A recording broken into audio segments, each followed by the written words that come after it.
ভোটের সময় যে ভোট জাল ভোট, কারচুপি এবং ইলেকশন ইঞ্জিনিয়ারিং এবং প্রশাসনের এক অংশ তার সাথে সম্পৃক্ত হয়ে যে ঘটনা সংঘটিত করেছে, আমরা এগুলো আপনাদের সামনে লিখিতভাবে তুলে ধরেছি। আমাদের কাছে এখনো প্রতিনিয়তই সমস্যাগুলো আসতেছে, কারণ তারা আমাদের কর্মীদেরকে অধিকাংশে অবরুদ্ধ করে রেখেছে এবং বিভিন্ন জায়গায় তারা এমন পরিস্থিতি তৈরি করেছে, আমাদেরকে খবর দেওয়ার মতো সেই পরিস্থিতি তারা রাখে নাই। সেই জন্যে এখানে আমরা আরও বিষয়গুলোকে প্রশাসনের যারা যারা পুলিং এজেন্ট এখানে ছিলেন, তারা অনেকেই কিন্তু ইলেকশনকে প্রভাবিত করবার জন্য ভূমিকা পালন করেছে এবং তারা দলীয় কর্মী থেকেও আরও ন্যাক্কারজনক ভূমিকা পালন করেছে। এবং প্রশাসনের কিছু ব্যক্তিবর্গ আমাদের নারী ভোটারদেরকে গিয়ে ধানের শীষ হয়ে গেছে, আপনারা ধানের শীষে ভোট দেবেন, এই জাতীয় ক্যাম্পেইন তারা চালিয়েছে।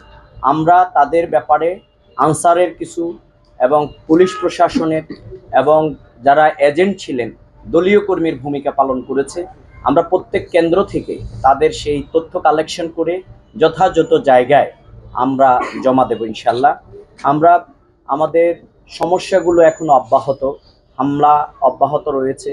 একটু আগেও আমাদের একজন কর্মী 10 নম্বর ওয়ার্ডের যুক্তরাষ্ট্রের 1 নম্বর জিম চেইন গোল্ডস জিম এখন আবারও বাংলাদেশে বসুন্ধরা আবাসিক এলাকা ও বসুন্ধরা সিটি শপিং মলে তার ঘরে আগুন লাগিয়ে দেওয়া হয়েছে 11 নম্বর ওয়ার্ডে। এগুলো প্রতিনিয়তই হচ্ছে। আজকে সকালেও বেশ কয়েক জায়গা থেকে আমরা খবর পেয়েছি। তা আমরা মূলত চেয়েছিলাম একটি অবাধ ও সুষ্ঠু নিরপেক্ষ নির্বাচন। যেহেতু দীর্ঘদিন মানুষ এই নির্বাচন থেকে বঞ্চিত ছিল, আমরা চেয়েছিলাম গণতন্ত্র, আমরা চেয়েছিলাম ইনসাফের একটা বাংলাদেশ, আমরা চেয়েছিলাম জনগণের ভোটে যারা নির্বাচিত হয় তাদেরকেই সবাই অভিনন্দন জানাবে, এইরকম একটা পরিবেশ। কিন্তু সেই পরিবেশকে বিঘ্নিত করা হয়েছে আমাদের এই লক্ষ্মীপুর। আমি আজকের এই সংবাদ সম্মেলনের মাধ্যমে আমি আবারও লক্ষ্মীপুরের সদর 3 আসনের আমার সর্বপর্যায়ের জনগণ, যারা আমাদেরকে, আমার মতো একজন নগণ্য মানুষকে, যারা তাদের ভালোবাসা সিদ্ধ করেছেন, যারা জীবন বাজি রেখে আমাদেরকে ভোট দিয়েছেন, আমাদেরকে প্রায় 1,23,000 মানুষ ভোটার যারা আমাদের উপরে আস্থা রেখেছেন, আমি তাদেরকে ধন্যবাদ জানাই, আমি তাদেরকে মোবারকবাদ জানাই, আমি তাদের কাছে কৃতজ্ঞ।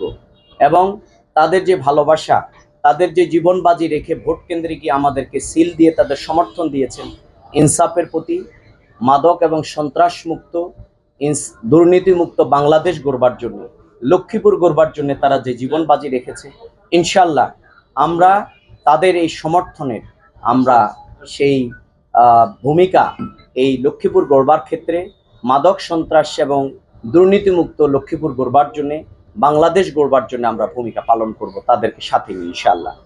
আমরা প্রবাসীদের প্রতি কৃতজ্ঞতা জানাই।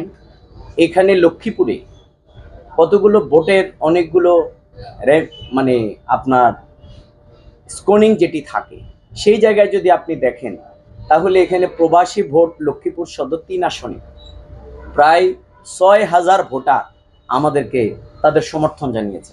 অর্থাৎ যেখানে কোনো প্রভাব সৃষ্টি করা যায়নি, নির্বিঘ্নে যারা মন খুলে ভোট দিয়েছে তারা ছিল আমাদের প্রতি 6,000, আমাদের প্রতিদ্বন্দ্বী প্রার্থীকে দিয়েছে 1800। তার মানে হলো এদেশের জনগণ আসলে তারা ইনসাফের পক্ষে, সন্ত্রাসীর বিরুদ্ধে, অন্যায় অবিচার জুলুমের বিরুদ্ধে, ফ্যাসিবাদের বিরুদ্ধে তারা রুখে দাঁড়িয়েছে, সমর্থন জানিয়েছে। নির্বিঘ্ন পরিবেশ পেলে তারা সেই তাদের সমর্থন দেয়, এটি প্রমাণিত হয়েছে প্রবাসী ভোটারদের মাধ্যমে। আমি আমার শ্রদ্ধেয় সেই রেমিটেন্স যোদ্ধাদের প্রতি কৃতজ্ঞতা জানাই।